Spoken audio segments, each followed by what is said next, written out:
Olá, seja muito bem-vindo a mais um Fintechs e Novos Investimentos.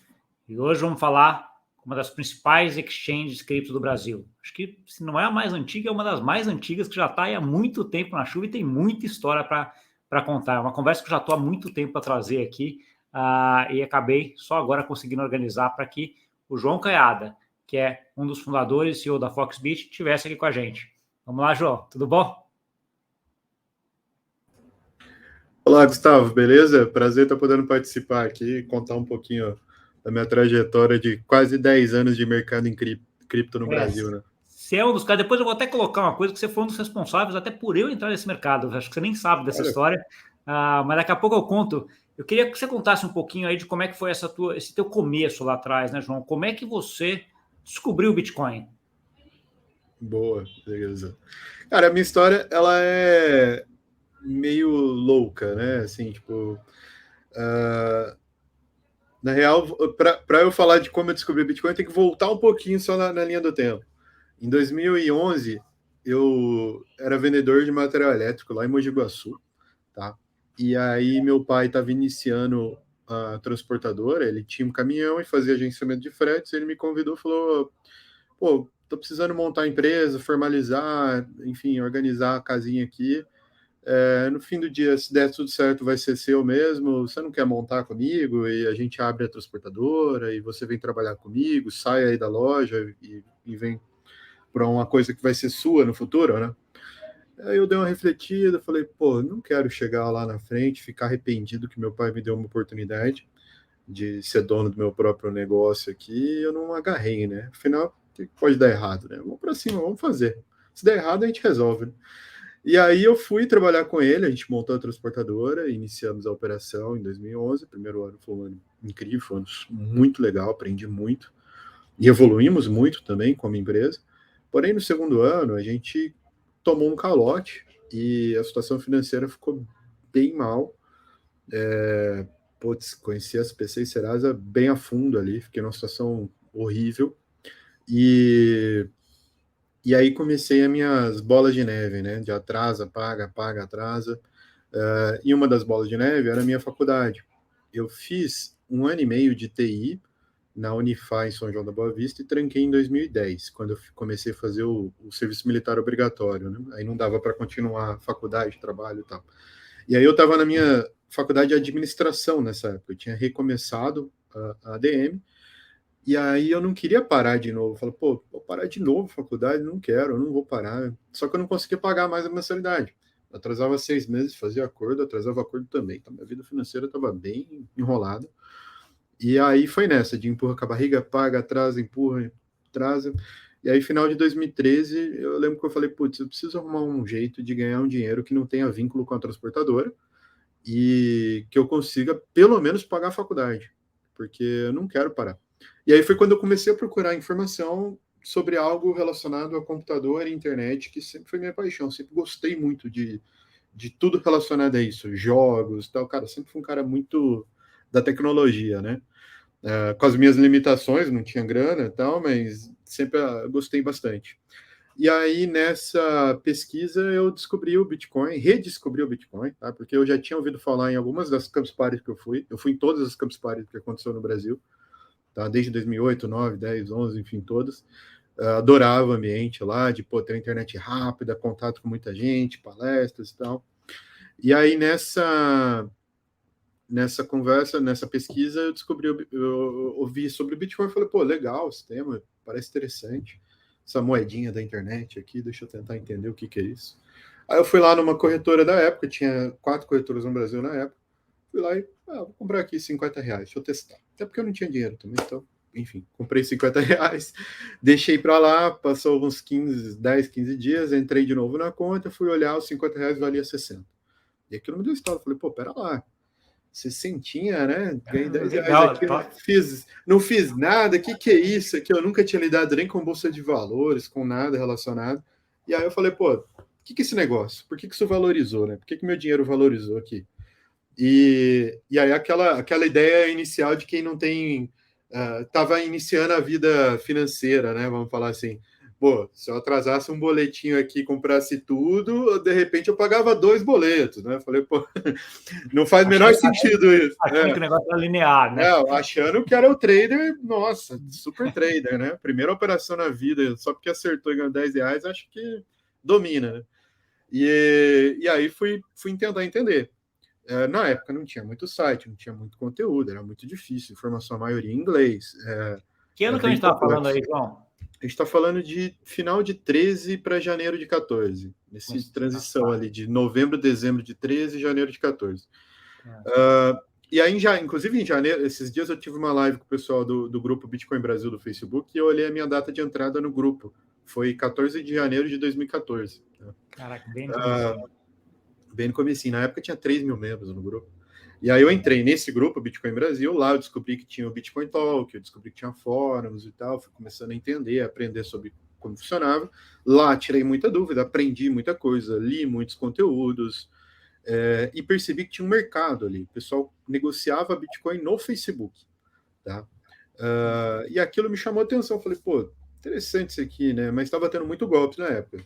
Perfis fakes e tal, o cara recebia dinheiro, sumia, tal. Acontecia. Eu falei, pô, acho que tem uma oportunidade aqui. Eu vou comprar Bitcoin nas corretoras, eu vou anunciar no grupo de Facebook, vou colocar um pouquinho a mais, né, uma taxinha ali, e vou ganhar um dinheirinho aqui, vamos ver se sai. E aí comecei, anunciava no grupo, ó, tem um Bitcoin para vender. Aí eu depositava reais nas corretoras. Na época chegava a levar 3 dias para o dinheiro ficar disponível para você poder comprar, tá? E o Bitcoin era muito volátil na época, ainda muito mais do que hoje. E 3 dias era uma eternidade para esse mercado. Ainda é hoje uma eternidade, 3 dias, mas naquela época era pior ainda. E aí, enfim, comecei a fazer isso. Depositava na corretora, anunciava no grupo, fechava o trade por mensagem ali, recebia o dinheiro em conta bancária, mandava o Bitcoin para o cliente final, ficava com a minha taxinha ali. Na época era maravilhosa a taxa, chegava a bater R$50 por Bitcoin, Bitcoin era 1.000, eu vendia por 1.050, felizão, 5% na cabeça. Saudades desse tempo, né? Hoje é impossível isso, hoje a taxa caiu muito. Mas foi assim que eu comecei a minha carreira com criptomoedas, comprando e vendendo no Facebook. Eu aumentei minha carteira de clientes, comecei a ter uma certa recorrência, tinha uma galera que começava a comprar comigo, tinha muito peer-to-peer nessa época, as corretoras, apesar de existirem, eram bem ineficientes, então tinha algumas vantagens de comprar peer-to-peer, e foi crescendo nesse fluxo, né? Cheguei até um momento que eu tinha uma carteira de clientes legal, mas eu não tinha capital de giro. Então eu comecei a falar não, porque o cliente vinha, tem Bitcoin? Não tenho. Tem Bitcoin? Não tenho. Aí eu comecei a procurar alternativa. Eu falei, pô, preciso de dinheiro.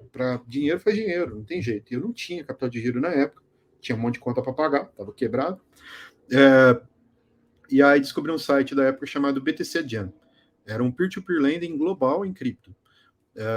Eu solicitava lá um pedido, falava, quero R$1.000, ou um Bitcoin, ou $1.000, ou €1.000, enfim, você escolhia a moeda que você quisesse, travava a dívida, oferecia juros por aquilo. Se as pessoas concordassem com aquele pedido, elas investiam naquele pedido. Então podia vir ali o indiano, o chinês, o americano, o japonês, qualquer pessoa que tivesse criptomoeda no mundo, investia frações até dar a totalidade. Uma vez que eu ativava o empréstimo, eu usava no meu dia a dia, no final do mês eu recomprava aquela quantidade mais os juros e pagava essa galera toda. E aí eu consegui com isso obter capital de giro, mas aquilo também me brilhou o olho de uma maneira que eu falei, pô, o banco aqui não me empresta, estou na SPC e Serasa. Do nada, o japonês, que nem me conhece, me empresta seus bitcoins. O cara estava do outro lado do mundo. Eu achei incrível aquilo, falei, pô, quero trabalhar com isso o resto da minha vida. Me apaixonei de vez, defini aquilo como carreira e joguei toda a energia do mundo nesse tema, né? E com esse grupo, com esse aprendizado, com esse volume de clientes e tal, nesses grupos eu conheci o Guts Chiavon, fiz muita amizade com a comunidade, conheci muita gente da comunidade, e aí o Guto me convenceu, falou, pô, Canhada, vamos montar uma corretora? Já tinha algumas na época e tal, e falou, pô, a gente pode fazer melhor, sabe? Tipo, a gente sabe as dores, que é o depósito, o saque é lento e tal, a gente consegue resolver isso. E aí ele me convenceu, a gente chegou a um acordo, eu fui buscar investimento, falei com mais de 70 clientes que eu tinha da época, 2 malucos ali toparam, e a gente fez um acordo de tecnologia com um brasileiro que morava em Nova York, mas tinha um match engine para fazer a troca de posição, né, para ter a corretora. E E aí, pô, aqui no Brasil, o contrato social rodovia correio com esses sócios, a gente não se conhecia pessoalmente, foi tudo Hangout, Skype, Facebook, e a gente se organizou totalmente online para lançar a Foxbit em 10 de dezembro de 2014. Né?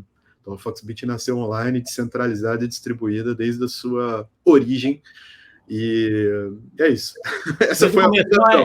É legal você contar até essa dinâmica, porque assim, às vezes você tem a impressão de que nasceu do nada, né? Mas é bom que você contou, já vem da sua história inteira. Você já fazia um pouco do que a Exchange fazia durante um bom tempo ali, né? Sabendo todos os atores e problemas que você teria. Eu conhecia profundamente a dinâmica de mercado, entendia como operava, sabia as dores das outras corretoras, aonde doía, né?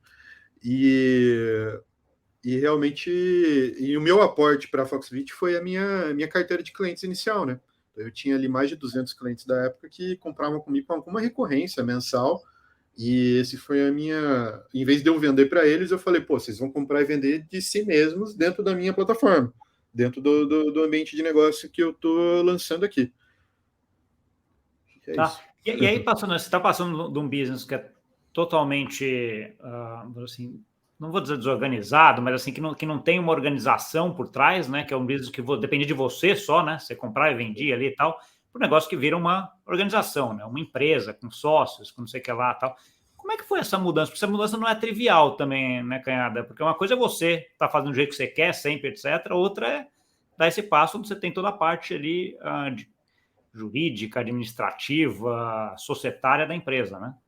Pois é, assim, foi longas noites aí de trabalho, eu e o Guto, principalmente na origem ali, o ano inteiro de 2000, entre 14, dezembro de 14 e novembro de 15, foi somente eu e o Guto na atuação.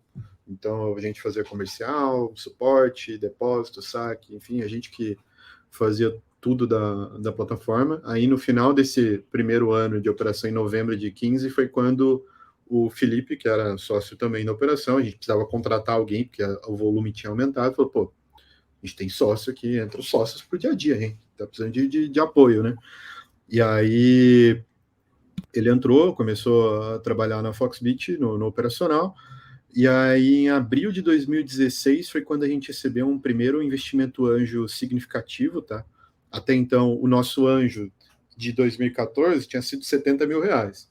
Aí em 2016 eu recebi 400 mil, aí já, pô, mudou. Aí foi o Bernardo Faria, que ele investiu e entrou para a operação, deu uma ajudada a organizar, dar uma profissionalizada no dia a dia. A gente conseguiu vir para São Paulo, conseguiu ter um escritório em São Paulo. Isso foi em abril de 16, em junho entrou o primeiro funcionário. Foi a primeira... Aí a gente começou a tomar um corpo melhor, né? Tanto que em 2016 a gente fechou o ano com 10 pessoas ao todo, entre sócios e funcionários no dia a dia, né? E 2017 foi um ano insano, cara. 2017... não, eu vou te falar, e aí foi mais ou menos nessa que eu até vou comentar que foi a vez, quando eu comecei em cripto, João. Então, assim, eu já estava montando a fintech lá, que era a Gorila na época, e fui numa apresentação tua, se não me engano, acho que foi no Insper. Eu acho que foi final de 16, começo de 17, foi por ali mais ou menos. Eu achei, pô, primeiro eu já tinha ouvido falar, achava um negócio interessante, mas aí você comenta, não, porque tem um diferencial que o Bitcoin tá $1.000 lá fora e R$5.000 aqui, era uma coisa mais ou menos nessa magnitude. Aí eu sempre fiz câmbio na minha vida, né? Olhei e falei assim, pô, mas o câmbio tá 3-1, esse ativo tá 5-1, tem alguma coisa aqui que não tá batendo, não dá para arbitrar, tal, etc. Eu lembro que eu voltei para casa da tua palestra, eu olhei e falei assim, cara, eu acho que vou dar uma olhada no que é esse negócio, né? E de lá para cá, aí fica o caminho sem volta, na hora que você começa... bichinho da criptomoeda mordeu, aí já era. Mordeu, daí eu fiquei um tempo tentando entender algumas coisas. Eu era ex-diretor de banco, né? Tentando como é que eu faço isso de um jeito legal, tributado, em balanço, etc. E outra coisa, o que era esse negócio, né? O que é esse token? O que é Bitcoin? Como é que é? Como é que você consegue fazer o câmbio ali, que naquela época demorava 6 confirmações no começo, né? Que a gente fazia, então era coisa de 1 hora. Mas mesmo assim, para câmbio, era um espetáculo, né? Porque o câmbio ainda demorava, ainda hoje demora alguns dias, né? Para fazer, né? Mas assim, você foi o gatilho de eu olhar e falar, opa, coisa, eu imagino que para muitas pessoas, né? Porque você é uma referência muito grande dentro desse grupo, como você mesmo falou, né? Você pegou o negócio bem no começo aí, e a parte de montar um business que você fez e ao mesmo tempo ensinar, né, explicar, ir lá expor e coisa, é uma coisa que você faz parte aí do teu negócio desde então, né, cara? Então, acho que é uma trajetória interessante em relação a isso. Quando a gente entra para a Foxbit, fala. A gente fez centenas de palestras do Brasil todo, facilmente eu devo ter falado para, sei lá, uns 50 mil pessoas no Brasil. Isso pessoalmente em eventos e palestras, ou painéis, coisas do tipo. Não só eu, mas meus sócios também. Então, isso fisicamente, né? Fora online, cursos online, vídeos, YouTube e tal, que a gente não sabe nem com quantas pessoas a gente falou. Ensinando sobre cripto. Era um papel importante, né? Porque você via o negócio, via que é um negócio que faz sentido, é bom, etc. Você fala, cara, eu estou montando o meu negócio, mas ao mesmo tempo eu preciso mostrar para as pessoas que isso existe, né? E como é que funciona, né? Então, assim, e muita dúvida, né? Naquele momento ainda era muito criminalizado, Bitcoin em 2015, 16, 17, nossa. Eu tive cada reunião com um banco que, meu Deus, foi bizarro. E era tratado quase como criminoso mesmo. Fechando conta de todo mundo, aquela época ali foi uma época complexa, né? Bastante desafios operacionais ali, enfim, de entendimento. A maioria por preconceito mesmo, e o pessoal que não estava disposto a entender. Mas até porque no começo, 2015, 16, né, o banco queria blockchain, mas não queria Bitcoin, né? Se falava Bitcoin, o cara corria. Agora parecia palavrão. Agora Bitcoin, blockchain não, blockchain todo mundo queria, não, porque isso é legal, isso vai mudar o mundo, não sei o quê. Acabou que blockchain foi meio cavalo de Troia dos bancos, né? Porque muito executivo de banco acabou conhecendo Bitcoin, mas ouviu primeiro o blockchain, começou a estudar e entendeu que Bitcoin era fantástico. E aí alguns, inclusive, viraram carreira para saíram do tradicional e foram para empreender com cripto. Cripto, não, é verdade, mas essa é importante. E esse ponto é bem, eu via muito isso até, né? Era mercado financeiro tradicional total, né, João? Então, assim, você ia conversar com as pessoas sobre blockchain, todo mundo recebia. Você falava a palavra Bitcoin, o cara já tirava da conversa, né? Então, assim, ainda bem que mudou isso, né? Quando a gente vê isso para agora, e daqui a pouco eu chego em hoje, essa coisa está bem mudada, né? Mas quando a gente fala da Foxbit nesse período especificamente, eu lembro de muitas discussões em relação a esse ponto que você comentou de ter a terceirização do sistema, né? Então, assim, que o sistema de vocês não era terceirizado com alguém nos Estados Unidos, etc. Tal. Como é que foi esse período e isso aí te trouxe vantagens e desvantagens? Como é que você coloca isso hoje na balança? Foi bom ou ruim? E como é que está hoje? Time to market foi essencial. Se não fosse isso, a gente não teria iniciado a jornada e não existiria. Então, assim, podemos dizer que foi um MVP de muitos anos, mas que foi super importante para iniciar a empresa, iniciar a operação, provar que a gente tinha cliente pagante por isso, que a gente tinha uma demanda que fazia sentido, ao ponto que depois a gente passou a ter tecnologia própria, mas foi uma jornada de anos ali. A dificuldade de usar o white label foi que você acaba não sendo a prioridade desse parceiro. No começo tudo é maravilhoso, lua de mel, né? Mas no longo prazo, o white label ele cria dificuldades, né? Porque acaba que esse cara ele quer buscar ter muitos clientes, ele acaba não priorizando um ou outro, às vezes você cresce, ele não, e aí você tem uma escala aí que começa a complicar, porque você passa a ter demandas exclusivas da sua operação, do seu país que você atua, daquela unidade, daquele negócio, e isso no longo prazo é complicado, mas no curto prazo foi sensacional, foi o que possibilitou a gente tirar uma operação do zero, do PPT e executar mesmo, entendeu? Então, faz super sentido ainda hoje para muitas startups. Agora a gente tem vários movimentos, né? Desde o Crypto as a Service, Bank as a Service, tem várias situações aí que estão surgindo no mercado que permitem o cara criar, iniciar a jornada e depois, pô, deu tudo certo, aí troca, aí faz um próprio, né? Mas parte desses problemas, não só de evolução de tecnologia, de priorização, tal, também se deram do ponto de vista contratual, que acabou amarrando muita gente, complicou muito, porque a gente era muito mais inocente quando a gente iniciamos a jornada lá em 2014, né? Então, o contrato era ruim, o contrato tinha vários pormenores ali que complicavam a relação no longo prazo. E a gente não esperou que a gente fosse ter tanto sucesso em tão pouco tempo, tão rápido. Em 2017, a gente iniciou com 10 funcionários, terminou o ano com 65. Então foi uma loucura. O Bitcoin iniciou a $1.000, terminou a 19 mil. Então estamos falando de 3 mil reais aproximadamente em janeiro de 17 para 70 mil em dezembro. A gente negociou vou falar os números de evolução aí. Em 2015 foi 48 milhões. Em 2016, eu lembro esses números de cabeça, 340 milhões aproximados em 2016, 3,5 bilhões em 2017. Então foi salto de 10 vezes anualmente. Em 2018 foi 2,2 bi no ano, foi um pouco menor do que 2017, mas sendo que a maior parte brutal desse volume foi no primeiro semestre. E isso complicou bastante a gente, porque a gente inflou a operação, a gente tinha muitas falhas de tecnologia, eu tive que resolver a falha de tecnologia com gente.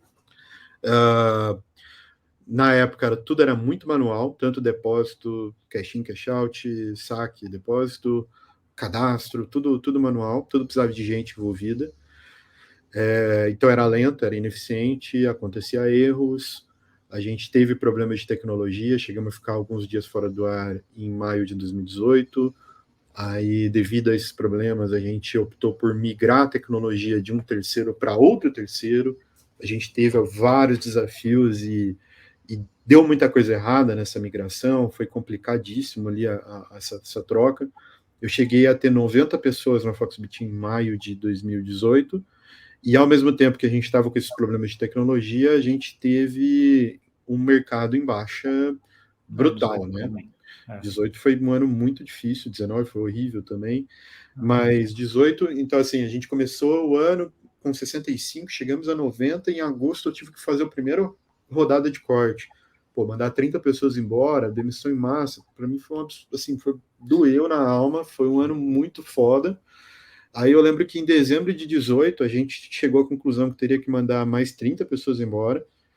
A gente não quis fazer em dezembro, falou, pô, vamos esperar virar o ano, a gente faz em janeiro, vamos ferrar o ano da galera, não, já foi um ano difícil, um ano duro, a gente já segurou até agora, segura mais uns 20 dias. Né?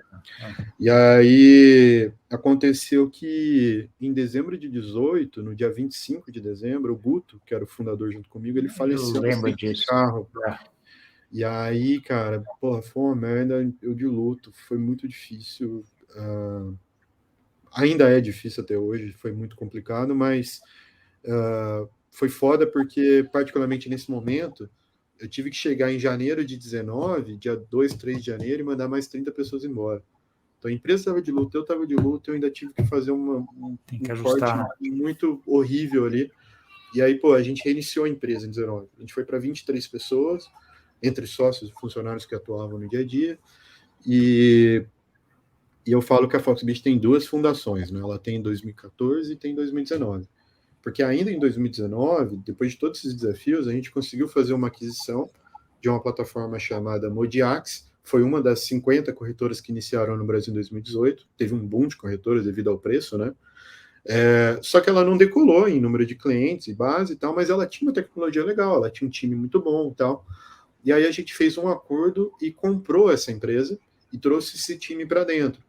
E isso foi no meio do ano, de junho, julho de 2019. E para a gente foi incrível, assim, não só pela tecnologia, mas pelas pessoas. Porque a empresa ainda estava de luto. A gente ainda não estava bem emocionalmente, cara. Eu estava destruído naquele primeiro semestre de 19. E aí, essas 7 pessoas que entraram da Modiax, mais o time que já tinha ficado da Foxbit, cara, a gente foi em 30 pessoas, mas a gente revitalizou a empresa. Então mudou os líderes, mudou a cabeça, mudou a gestão, mudou muitas frentes. E uma das coisas que eu fiz naquele ano foi uma troca de bastão em relação à operação. Porque até aquela altura, pô, eu ganhei, eu perdi, mas foi meu dinheiro, eu não tinha dinheiro de fundo, mas eu entendi meu número.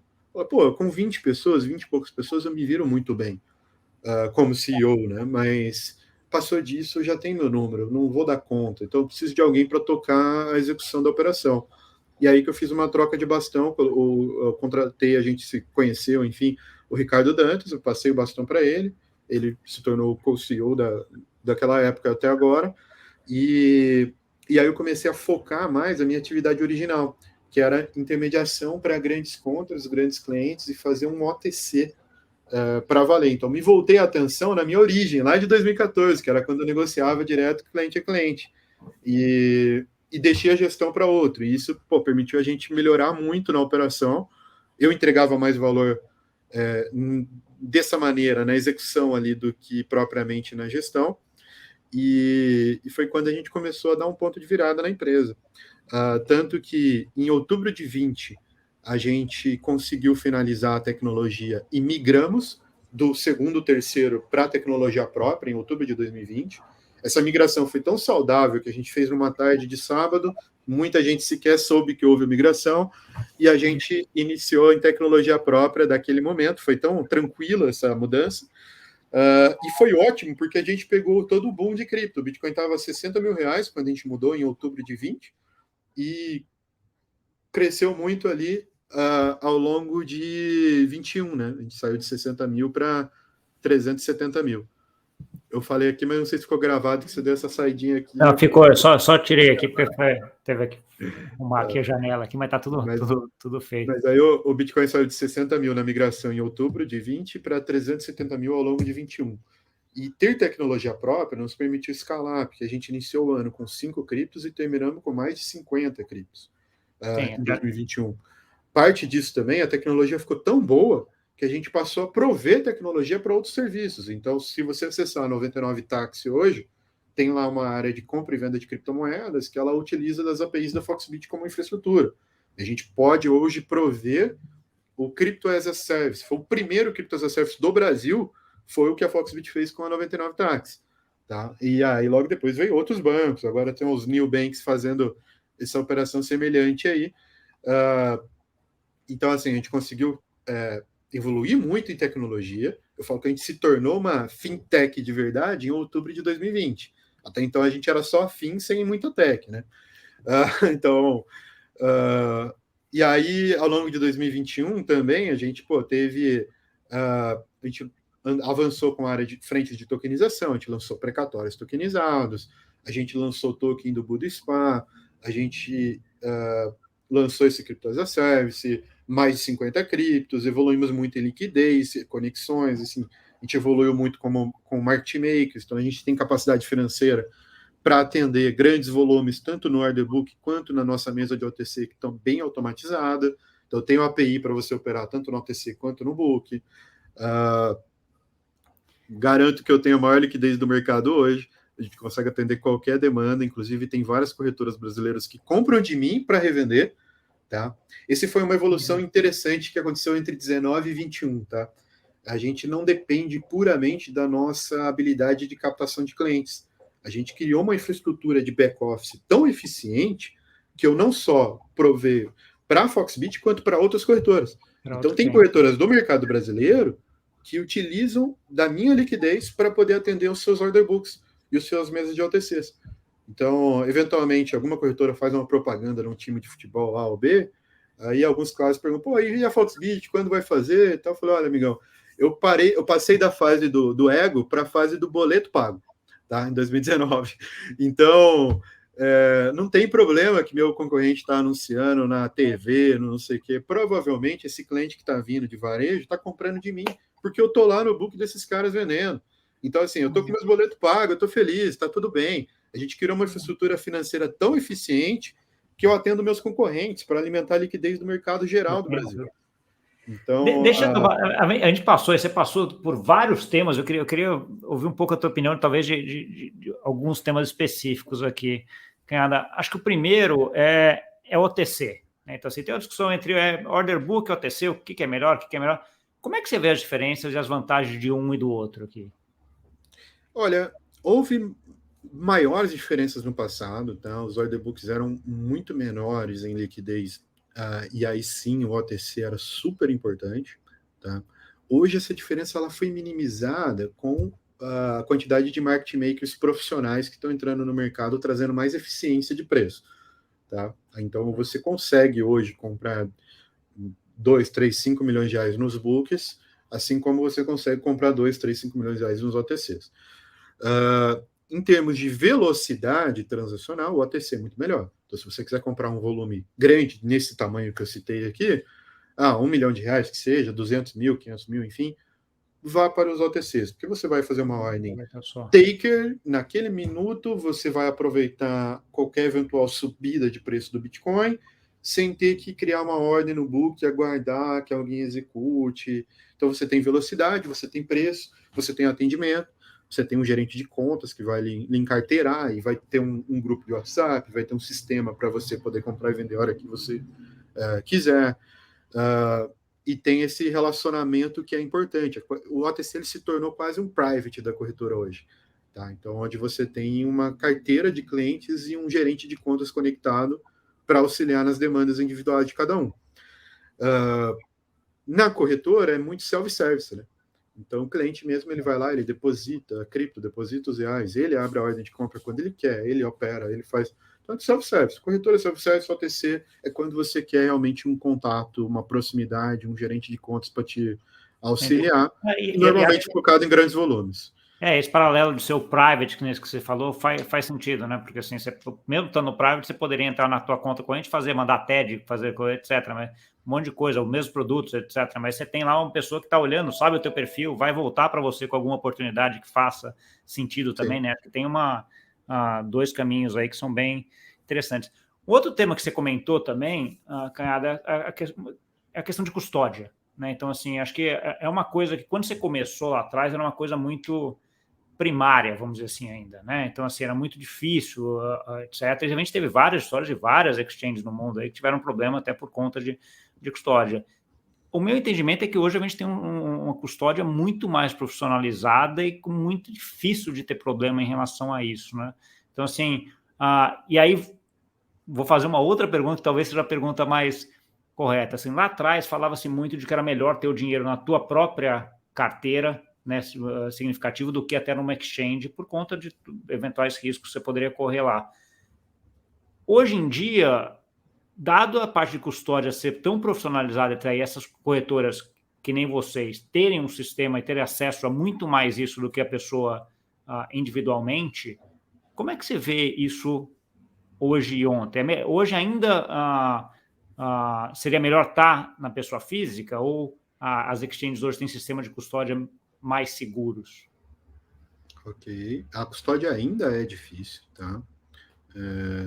Tanto que virou nossa missão interna aqui de realmente buscar facilitar essas integrações e permitir que seja simples. A gente tem uma missão interna que é simplificar. Tá? Então, a gente está trabalhando nisso, mas sim, custódia ainda é difícil para o usuário. A minha recomendação de early adopter é que é a mesma de 8 anos atrás. Seja seu próprio custodiante, não dependa de terceiros, até porque você tira risco, tá? As corretoras ainda são potes de ouro, então o incentivo de um hacker tentar fraudar uma corretora, ele é muito superior a um hacker tentar fraudar a sua carteira individualizada. Então, existem maneiras de você fazer isso de forma segura, dentro da sua casa, de um cofre, com multisig, com separação de carteiras. Uma chave fica na casa dos seus pais, outra na sua, outra num cofre. Precisa de 2, de 3 para poder acessar os fundos. Então, você tem maneiras adequadas de fazer essa segurança. Obviamente, o pequeno investidor, tudo bem, deixa na corretora, tá tudo bem. Agora, o grande investidor, eu ainda recomendo que você faça a sua própria custódia. Inclusive, a gente envia ledgers para os grandes investidores. A gente dá, a depender do contexto, do volume que você adquirir aqui no OTC, a gente manda ledger para o cliente poder fazer a própria custódia dele e não depender da Foxbit para a guarda de seus ativos, tá? Então, como eu sou raiz, vamos falar assim, early adopter das origens, eu vou sempre manter essa recomendação original ali, que, cara, seja dono do seu próprio dinheiro. Sim, todas as fraudes e problemas que aconteceram até hoje, em pleno 22, foram nas corretoras centralizadas, e eu, apesar da evolução de segurança, eu não tenho motivo nenhum para não crer que novos ataques e novas situações difíceis vão ocorrer nas corretoras centralizadas nos próximos anos. Porque o incentivo é muito grande. Você tem um pote de ouro ali que o incentivo à fraude ele é maior. Tá? Apesar de todas a evolução de tecnologia, nada vai superar você fazer a sua própria custódia e descentralizar esse risco. Deixa eu perguntar, até para a gente olhar um pouquinho se a minha percepção está certa também. Uma coisa era eu pensando você como business, tá? Foxbit, custódia da Foxbit lá dentro. Se a gente olhasse 7 anos atrás, era muito mais difícil, com muito mais risco. Você tinha muito menos opções hoje de fazer a custódia do que você tem hoje. Né? Então, assim, hoje eu imagino... Durmo muito melhor em pleno 22 do que eu dormia 8 anos atrás. Exato. Então, assim, eu acho que isso vale. E o meu questionamento é todo esse conhecimento que uma Foxbit tem em relação à custódia, e como fazer, todo esse monte de passos que você comentou aí, para você, para mim, é fácil. Para quem não é de cripto, é muito mais complexo, né? Então, assim, é mais difícil. E aí, por isso que eu falo assim, e aí você comentou até um ponto que acho que é importante. Depende do volume que você tem, né? Você pegar as melhores exchanges, vamos dizer assim, que tem esses processos, elas talvez sejam mais seguras do que o que eu conseguiria fazer do ponto de vista. Eu entendo a outra parte de que not your coins, not your money, ok? Acho que faz sentido. A gente está tratando aqui só da parte da custódia, né? Então, assim, a custódia talvez em algumas das corretoras será muito provavelmente muito melhor do que eu vou conseguir fazer na parte física, se eu não tivesse conhecimento nenhum, né? E se você pensar, mesmo o legado, o tradicional, ele é assim também. Você tem um fundo garantidor de crédito que garante até 250 mil por instituição financeira. Se você tem um saldo superior a isso e aquela instituição quebra, e a gente teve vários exemplos ao longo da história, você perde aquele dinheiro. Então, se você tem muito dinheiro, mesmo reais ou dólares, ou o que for, você vai separar em vários bancos, em várias instituições. Você não vai guardar dentro da sua casa, no seu colchão. Então, mesmo no tradicional, você já faz essa divisão. Agora, a gente está falando de um ativo que não tem domicílio bancário, onde ele é globalmente aceito. Então, eu posso movimentar da minha carteira aqui, que eu estou com acesso no Brasil, para pagar uma compra de um almoço no Japão, em segundos. Tá? Então, isso valeria tanto para uma situação positiva, quanto é pagar um almoço para um amigo no Japão, mas também para uma situação de fraude. O meu hacker ou fraudador, ele poderia estar no Japão, ou estar na Tailândia, ou estar no... Entendeu? Não precisa necessariamente estar no Brasil, a gente está falando de um ativo que não tem domicílio bancário.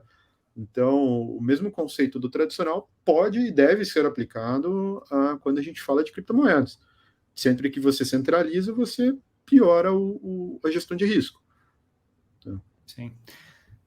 Bom, o outro ponto que também sempre volta é assim, exchange. Exchange é um negócio local ou é um negócio global, né? Dado até que você falou que, ok, essa tecnologia é uma tecnologia global, o cara pode estar lá no Japão, mas e a exchange? Cara, a exchange é um negócio que sempre foi global. Cripto é global, sempre foi. E em relação à custódia, por exemplo, você tem empresas que são especializadas em custódia, a gente usa algumas delas aqui. Por exemplo, vou dar os nomes: Fireblocks, BitGo. Cara, a Fireblocks recebeu de cash, dinheiro líquido, para criar suas ferramentas e suas seguranças. Fora que tem uma galera da Mossad que trabalha lá em Israel, que são gênios de tecnologia para fazer a segurança, mas eles receberam $1 bilhão em cash, em investimento. Não estou falando de valuation. Ele recebeu em cash líquido. Então, assim, esse $1 bilhão é superior ao valuation de mercado de todas as companhias de cripto brasileiras somadas. Estou falando de Foxbit, de mercado de todo mundo. Então, assim, na boa, em pleno 22, não tem como eu dizer para você que aqui no Brasil a gente vai fazer uma custódia, um produto de custódia superior ao que esses caras estão fazendo. É muito mais fácil a gente se amparar neles do que querer achar que vai construir tudo por conta própria e que vai ser incrível e que não dá, entendeu? A gente vai se apoiar neles no que dá para fazer. Obviamente tem coisas internas, tem coisas que são muito particulares em relação à segurança, mas tem coisas que dá para você usar o que já tem disponibilidade, né? E aí, quando a gente entra nessa parte global, quando a gente entra em exchanges daí, né? Cara, então assim, você está falando que você tem exchanges no mundo hoje que são N vezes maior do que as brasileiras, vamos dizer assim. De modo geral, a Foxbit incluído. Se exchange é um negócio global, como é que você vai concorrer com eles? A gente vai se apoiar na tecnologia dos parceiros. A gente tem que entender que o Bitcoin da Foxbit não é mais bonitinho, cheirosinho do que o Bitcoin do concorrente XOB. A gente tem que buscar eficiência em preço, em atendimento, em plataforma, em execução, em facilidades operacionais e tirar os atritos para que os clientes possam acessar os produtos. Então, o que que e aí falando um pouco de estratégia nossa aqui, do que a gente fez, né? Até porque converge muito esse tema com o nosso lançamento de 2 semanas atrás, que é a Foxbit Pro, tá? Ainda antes de chegar na Pro, eu preciso falar relacionado a 2022. Em fevereiro de 22, a Foxbit fechou a primeira série A nossa, foi com a OK Group. Eles são donos do segundo maior grupo cripto do mundo, tá? Eles são donos da OKCoin e OKX. Tá? A OKX, para vocês terem uma ideia, transaciona 25 bilhões de dólares por dia. Tá? E a gente levantou com eles 20 milhões de dólares nessa série A. Então foi um investimento significativo para a construção de produto, tecnologia, investimento em time interno, enfim. E por que a gente optou pela OK Group em vez de um fundo A ou B? Porque a gente entendeu que não se tratava de ter dinheiro para contratar. Não tem talentos suficientes no Brasil para você contratar. Então a gente precisava de um parceiro estratégico que a gente pudesse se apoiar. A OK Group tem de desenvolvedor 1.500 desenvolvedores, só desenvolvedores. Isso é mais do que a quantidade de pessoas totais de todas as corretoras brasileiras trabalhando em uma única empresa. Então, assim, isso eu estou colocando atendimento, suporte, desenvolvedor, tudo, tá? Estou falando que só de desenvolvedor, a OK Group tem mais gente trabalhando do que todas as empresas brasileiras somadas, tá? Então, assim, a gente resolveu fazer essa parceria estratégica, fechar com um player estratégico, porque a gente teria acesso a produtos e poderia nacionalizar algumas coisas que fazem muito sentido. Em vez de eu criar um produto A ou B, eu ligo para o meu irmão mais velho e falo, olha, esse produto é legal, vamos nacionalizar e trazer para o brasileiro. O brasileiro vai ter apetite. E parte disso resultou no seguinte, há 3 semanas atrás, há 2 semanas na verdade, a Foxbit fez um lançamento, a gente está lançando a Foxbit Pro. Tá? O que eu estou fazendo com a Foxbit Pro? Eu estou encurtando as diferenças de tecnologia entre a Foxbit Brasil e as internacionais. Então, de início, a Foxbit Pro ela tem apenas o mercado à vista, tá? O mercado spot, mas a gente quer realmente oferecer aí toda a gama de produtos que as internacionais têm e encurtar realmente essas barreiras que hoje existem, essas diferenças significativas entre as nacionais e as internacionais. E a gente está se apoiando para isso na liquidez dos nossos sócios. Então, hoje a gente tem mais de 300 criptos listadas na Foxbit Pro e a gente está se baseando totalmente na infraestrutura dos nossos sócios. Então, a gente consegue apoio de liquidez, apoio de tecnologia, um sistema de match engine muito, muito, muito bom, entre outros produtos que a gente vai poder listar e lançar aí ao longo dos próximos meses, que vão tirar essas diferenças de ofertas de produtos que existem entre as nacionais e as internacionais hoje. Tá? Então, a gente está encurtando e conectando. Então, o Foxbit Brasil com o Foxbit Pro baseado em Seychelles. Então, eu tenho uma conexão direta entre essas plataformas, mas são jurisdições diferentes. Tá? Entendi. Como é que você vê DEX nesse ambiente? Cara, as DEX ainda precisam evoluir. Eu acho que ao longo de 21 a gente teve várias provas aí de que a tecnologia é brilhante, mas que ela não está pronta ainda. Ela ainda não é tão eficiente em volume transacional, então você consegue transitar muitas vezes mais rápido nas centralizadas, porque você está baseado em um banco de dados. Então, eu deposito Bitcoin na Foxbit, deposito reais. Uma vez que o usuário A e B já tem creditados, eles abrem a ordem de compra e há uma transação entre eles, uma troca de papel, né, dentro do banco de dados. Isso é muito mais eficiente do que os blockchains que estão disponíveis hoje, mesmo que alguns são feitos em alguns segundos, né? Então, em termos de segurança transacional e velocidade, as centralizadas estão à frente das descentralizadas. Mas eu acho que isso é um atrito que vai ser resolvido no médio e longo prazo e vai ter demanda para ambas, tá? Porque sempre vai ter meu pai que quer ter um atendimento, que quer ter um contato com o suporte da Foxbit, ter um contato de proximidade ali, um humano para tratar. Sim. Ao mesmo tempo vai ter o João Canhada, que já está há anos nisso, e que pouco se importa de usar o Uniswap para fazer o trade dele de USDC contra Tether, contra Ether, e milissegundos eu vou resolver meu problema e tá tudo bem. Eu não vou usar suporte da Uniswap, eu não vou acessar nada. eu não vou precisar falar com nenhum atendimento, vai executar lá e pronto. executar a minha operação, entendeu? Então, assim, eu acho que vai existir demanda para ambas, e o mercado está se desenvolvendo para dar velocidade para as DeFis que ainda não estão no seu melhor momento ainda. Elas são legais, elas existem, são incríveis e vão evoluir, mas ainda não estão prontas. Elas ainda não podem abraçar o mercado tradicional. Ainda não.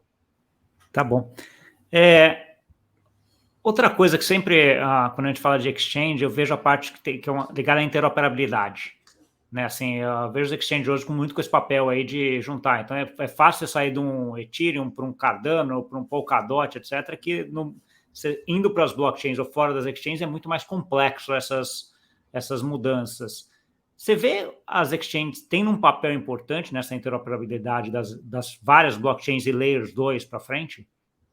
Sem dúvida, está no nosso roadmap desse próximo semestre agora para integrar esses outros blockchains. Então, para permitir que o meu cliente possa transitar livremente, se ele comprou o SDT com Foxbit ou Bitcoin, o que for, ele vai poder sacar o Bitcoin tanto no blockchain original do Bitcoin, quanto dentro do blockchain do Ethereum, ter essa liberdade transacional.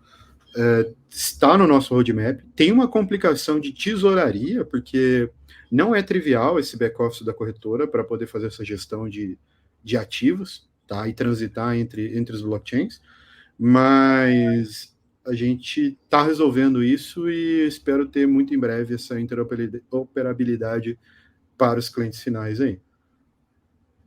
Tá bom. A gente está chegando aqui no final, acho que já pegamos praticamente todos os temas aqui, foi um espetáculo de conversa, Canhada. Eu queria agora que você desse aí uma mensagem final aí para quem nos ouviu e deixasse o caminho aí para quem quisesse continuar essa conversa, por onde continuaria. Boa. Bom, fazer um convite aí, quem quiser testar a Foxbit Pro, entre em contato, estou à disposição. A gente está, nesse momento, liberando apenas por convites, mas em breve para a base toda, seja cliente Foxbit Brasil, e você pode ter seu acesso da Pro liberada para poder operar ali cripto e ter acesso aos novos produtos que vão existir. Tomem cuidado com ofertas fraudulentas, infelizmente pirâmides no Brasil ainda existem e ainda falta... O mercado ainda precisa evoluir um pouco mais nesse sentido para poder coibir mais, o regulador precisa entender mais como esse mercado funciona. Então tomem cuidado com ofertas estranhas, tá? Não tem dinheiro fácil, não é simples, não é rápido, mas o longo prazo sempre beneficia quem acredita e quem está disposto a evoluir financeira e também aí operacionalmente. Acho que tem muito aprendizado ainda por vir, a tecnologia ainda está evoluindo muito. Tá bom. Cara, da minha parte, obrigado. Comprei Bitcoin. Aliás, Bitcoin, Ethereum, o SDC e o SDT são 80% do mercado, tá? Então, o mercado de $1 trilhão, ele está concentrado nessas 4 aqui, que são as stablecoins de dólar, 1 para 1 com dólar, o SDC e o SDT, Binance e o USD também agora, e o Ethereum e o Bitcoin. E parou por aí.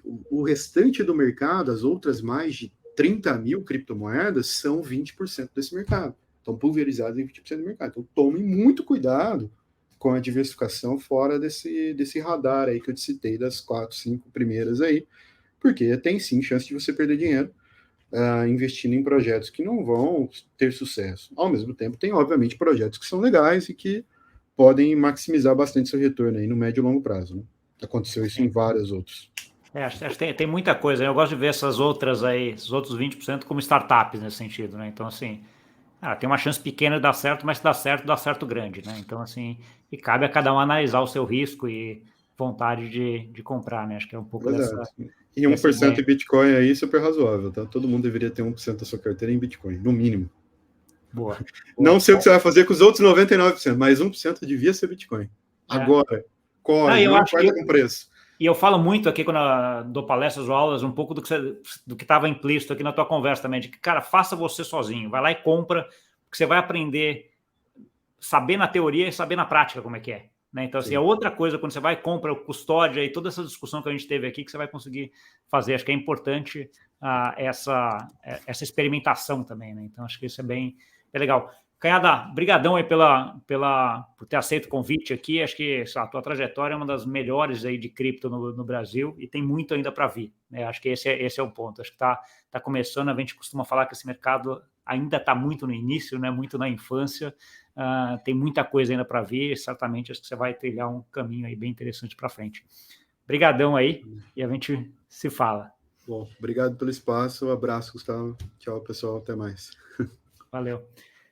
E para você que nos viu, obrigado pela audiência. Não esquece de compartilhar com aquele amigo e amigo que gosta desse assunto. Empreendedor no Brasil fazendo a coisa certa. Começou lá atrás e já está aí há muito tempo aí na chuva e fazendo coisas muito interessantes aí, como vocês viram. Tá bom? Uma trajetória aí para a gente acompanhar e que tem muita coisa que vai vir legal para frente aí. Tá bom? Obrigado e até semana que vem. Tchau, tchau.